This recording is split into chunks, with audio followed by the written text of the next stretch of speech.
হযরত আয়েশা রাদিয়াল্লাহু তাআলা বলেন আমি একদিন আমার একদিন রাতে ঘুম ভেঙে গেল, দেখি রাসূলুল্লাহ সাল্লাল্লাহু আলাইহি ওয়াসাল্লাম বিছানায় নাই।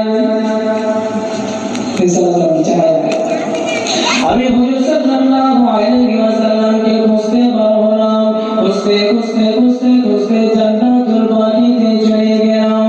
জান্নাতুল বাকি হলো মদিনার কবরস্থান। ফিরে গিয়ে দেখেন হুজুর সাল্লাল্লাহু আলাইহি ওয়াসাল্লাম জান্নাতুল বাকি কবরস্থানের পাশে দাঁড়িয়ে দাঁড়িয়ে কাঁদছেন আর বলছেন ইন তুআযিবহুম ফাইন্নাহুম ইবাদুল্লাহ ওয়া ইন তাগফির লাহুম ফাইন্নাকা আনতাল আজিজুল হাকীম। হে আল্লাহ, তুমি যদি তাদের দোষ ত্রুটি ধরে যদি তাদেরকে শাস্তি দিতে চাও তো দিতে পারো, কেন তারা তোমারই বান্দা। আর তুমি যদি চাও তাদেরকে মাফ করে দিতে চাও তাহলে তুমি তাও পারো, তাদেরকে মাফ করে দিতে পারো। তোমার হাতে সব কিছু ক্ষমতা আছে, অতএব আপনি তাদেরকে মাফ করে দিন। রাসূলুল্লাহ সাল্লাল্লাহু আলাইহি ওয়াসাল্লাম জান্নাতুল বাকি থেকে এরকমভাবে কাঁদছেন।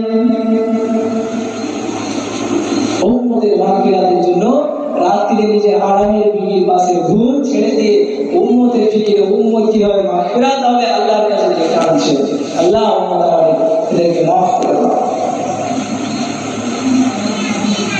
কেমন নবী পেয়েছি গো আমরা, হ্যাঁ কেমন নবী পেয়েছি